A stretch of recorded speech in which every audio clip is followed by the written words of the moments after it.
mis on siis 6 erinevat instituuti. Hetkel te olete ehitusinstituudis.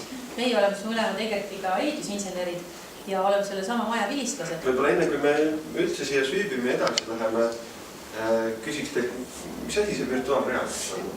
Ma panen need liilid taha ja sa oled nagu teises maailmas. Ja et kõik näeb üsna päris välja, aga see ei ole päris. Kui me vaatame arvutiekraani, see on ka digitaalne keskkond, aga tema erinevus on see, et ta ümbritseb meid siis mingis suures ulatuses, suures osas. Tänapäeval on üle mindud nii-öelda mudeldamis- või modelleerimistarkvaradele, kus me saamegi nii-öelda elemente paika panna, et mida see täpsemalt tähendab, näitab ma teile siis siin ekraani peal. Läheme veel edasi ka Tehnikainstituudi laboritesse, kus on elektritehnika.